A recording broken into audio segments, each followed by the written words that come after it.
É isso aí, as pessoas sabem da história deles e as pessoas conhecem o nome de imperadores, eles têm fã, sabe? Isso é uma coisa da China, da cultura chinesa. Eles são fãs, na verdade, de alguns políticos. Aqui existe Aqui isso. também, velho. Mas... Aqui é foda, viu? Não, mas é diferente. Aqui já existe, assim, há séculos. As pessoas tinham imagens de políticos dentro de casa. Às vezes aparece alguma notícia de, olha, a pessoa tem uma foto do Mao Zedong na casa dela. A pessoa tem, sei lá, uma foto do Xi Jinping na casa dela. Isso já acontece há muito tempo. Muito tempo. É um busto mesmo, né? Não é uma fotinho. Aqui tem, o cara veste camisa, briga na rua, mas ele não cultua, né? Você não tem, por exemplo, um bonequinho do Lula aí na casa das pessoas, né? Igual aí. Aí realmente é uma adoração.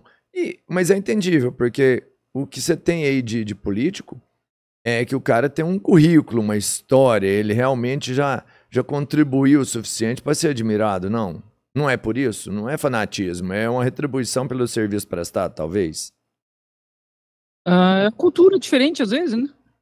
É cultural. O cara vira um líder, automaticamente, realmente, ele é endossado, né? Ele é admirado. Não tem a ver com... Sim. Porque eles entendem que é prestar um serviço pro povo, né? Entendo, é como se fosse um soldado, né? Só para provocar o povo, um soldado americano. Lá ele é cultuado mesmo, porque tá lá para servir a população, seria isso, né? Isso mesmo. O Cabeleira perguntou da guerra aí, se a galera da China se preocupa com a história dela e tudo mais. Uma das guerras, talvez a mais famosa, foi a Guerra do Ópio, que aconteceu aí. E uma das coisas que essa guerra trouxe foi um apagão, por exemplo, cultural do que a China era. Eles conseguiram reviver isso? Então, a China, ela entra ali na Primeira Guerra do Ópio como a maior potência do mundo. Assim, a gente não contava PIB nessa época, mas a estimativa é que a China representava mais de 30% do PIB mundial. Cara. A China já tinha quase 400 milhões de habitantes. Isso em 1830, mais ou menos. Então, quando começa essas invasões estrangeiras aqui, não era só aqui, né? Foi também o mesmo processo que aconteceu na África, eles já tinham chegado nas Américas. Então, era um expansionismo do imperialismo europeu, do capitalismo de modo geral. Eles já estavam aqui na Índia também, né? Tanto que eles plantam ópio na Índia para vender na China. Então, não era só na China. E aí eles chamam esse período que vai da Primeira Guerra do Ópio até o fim da Segunda Guerra Mundial, que aqui é só a invasão japonesa, Segunda Guerra Sino-Japonesa, tá aí outro nome diferente. Como o século das humilhações. Que o povo chinês foi realmente humilhado nesse século pelo imperialismo europeu. Até porque os chineses, naquela época, eles se viam também como assim, o ápice da humanidade, né? Existia uma arrogância muito grande na aristocracia chinesa. Não o chinês médio, porque o chinês médio também era, tipo, não fazia ideia do que existia no resto do mundo. Mas a aristocracia chinesa, os imperadores, eles achavam que eles eram emissários dos céus, tanto que chama Tianmin, que é Império Celestial, e eles achavam que eles eram escolhidos para estar ali. Então, tinha até uma arrogância com relação a que eles poderiam ou não aprender com os estrangeiros. E a gente vê um exemplo muito bom disso no Japão. No Japão aconteceu a mesma coisa. Os Estados Unidos estacionou uma meia dúzia de navio de guerra e mandou o Japão se abrir.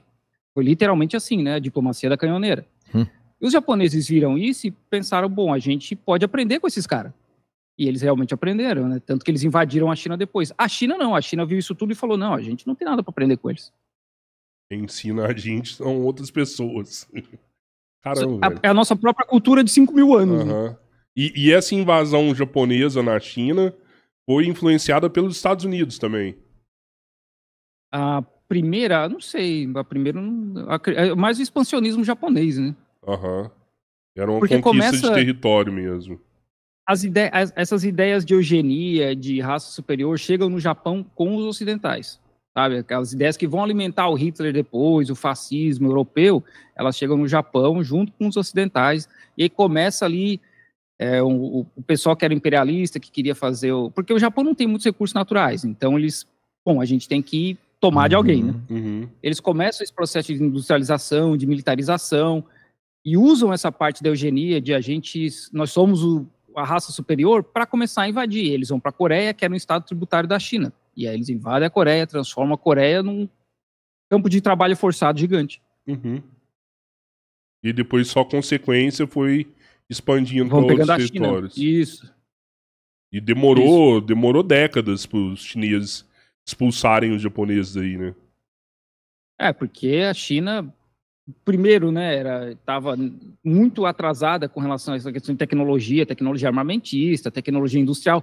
Os caras instalaram, pra você entender, aqui um trilho de trem que é de Shanghai, tinha cerca de 20 quilômetros em Shanghai, na época, né? Só que os tradicionalistas chineses, eles eram contra essas tecnologias estrangeiras. E aí, depois de um tempo, arrancaram os trilhos de trem, porque era errado, era tecnologia estrangeira. E no Japão, não. No Japão, os caras aprenderam aquilo, aprenderam tudo que dava com os estrangeiros, eles foram desenvolvendo o máximo possível, né? Então a China estava muito atrasada nisso aí. É muito louco você pegar um país que está com 30% do PIB mundial, e aí, durante esse período aí, esse século da humilhação, os caras chegar na fome que chegou, né? O nível que chegou, né? Sim. Eu li em algum lugar que teve até canibalismo na China, né? Teve cidade... Mas tá falando de qual fome? São várias fomes, né? São várias fomes. Então, a gente tem... Talvez, né? Esteja falando da grande fome ali, do grande salto adiante, que já é nos anos 50, depois que o Mao Zedong assume, né? Rolou aqui, aconteceu, né? Por vários motivos. E aí tem toda essa coisa de, porque os comunistas negam e etc. E ninguém nega, né? Todo mundo sabe, o próprio governo comunista admite que realmente aconteceu uma grande fome, que milhões de pessoas morreram, e foram por vários motivos. O que se discute é a intenção, né? Se houve uma intenção de matar essas pessoas ou não, que claramente não foi. Não teve intenção. Mas aconteceu uma grande fome. Mas, por exemplo, ninguém fala, isso é pouco falado, da grande fome que os japoneses causaram em Hunan em 43, que matou mais de 3 milhões de pessoas. Ou da fome de Bengala, na Índia, que o Churchill também meio que causou e matou mais de 3 milhões de pessoas. Aí tudo certo, né? Essa fome da China, alguns historiadores estimam os números de 40 a 80 milhões de pessoas, né? Cara, aí é assim, ó. Não tinha estatística naquela época. Então os caras, assim, não é que não tinha estatística, não tinham dados confiáveis. Travou um pouquinho, hein? Normal, galera. Tá tendo algo lá na China lá que... Voltou. Assim, as pessoas, eles pegam números assim, olha, era para ter nascido tantas pessoas, essas pessoas não nasceram, então é porque morreu 80 milhões de pessoas. Os cálculos mais realistas aí ficam na casa de 15 e 20 milhões, que ainda é bastante gente. Pô, gente pra caramba, né? Se a gente for pensar em pandemia aqui no Brasil, que morreu demais, foram 700 mil pessoas, né? Pandemia mundial, a gente tá falando de 7 milhões de pessoas. É 3 vezes o que morreu na pandemia mundial. Esses números aí, assim, ninguém sabe quantos morreram na Índia. Sim. As estimativas da Índia, da Covid, são mais de 5 milhões. Tá, entendi. tem número da pandemia que as pessoas ainda não conseguem o número analisar, da pandemia, né? eu acho que mesmo nos lugares que estão mais bem descritos, ainda é difícil você mapear tudo, porque, por exemplo, eu vou te falar aqui da minha região, né, que é onde eu tive presente. Cara, eu vou te falar que 90% dos óbitos aqui foram pela pandemia. Você não teve mais dengue, você não teve um monte de outras coisas. Alguma máscara tem sobre isso, é muito difícil falar sobre esses números. Você acha que a galera da... Não, e aí, em contrapartida, na China, ninguém conhece ninguém que morreu de Covid, porque ninguém morreu. Conseguiu. Mas ela se estruturou primeiro, não foi? Na China aí? Teve um bom trabalho nessa hora. Teve. A galera isolada. Primeiro eles fecham, né, Wuhan em 2020, ali perto do Ano Novo Chinês, em fevereiro. Eles fecham Wuhan por 76 dias. E eles fecham o resto do país também, de modo geral, né? A minha província aqui foi a segunda mais afetada. E em fim de março de 2020, eles fecham o país para estrangeiro, então não podia entrar. E se a pessoa viesse infectada de fora, ficava em quarentena no hospital até dar negativo no teste, e aí a pessoa saía do hospital. Então teve um controle muito grande, né? E daí teve a vacinação em massa também. Então quando a China resolve abrir no fim de 2022, Muita gente pegou Covid aqui, muita gente. Mas assim, a gente não conhece ninguém que tenha morrido de Covid. Ninguém que conhece ninguém, sabe? Os familiares da nossa empresa, do pessoal que trabalha comigo, ninguém. Mas tinha hospital para todo mundo? Tinha, ou não? Vários, não tem como, né? Não tem, é por isso, porque a população daí é muito robusta. Você não tinha. Mas é porque... Foram precauções, eficiências? Morreu, né? Morreu gente, só porque como teve as campanhas de vacinação muito forte antes, né, eles conseguiram aguentar. E aí quando chega o Omicron aqui, já era um vírus que a gente sabe que tinha uma mortalidade menor, né? E todo mundo já estava vacinado, no caso. A Delta, por exemplo, não arregaçou aqui. A Delta não se espalhou, que era que tinha mortalidade maior. Isso, acho que a Delta, por exemplo, aqui no Brasil, e em alguns lugares... E o pessoal continua tomando as outras doses? Quarta, quinta, sexta dose? Não. Ou parou? Os caras... Foram 2 doses aí também? Ou era dose única?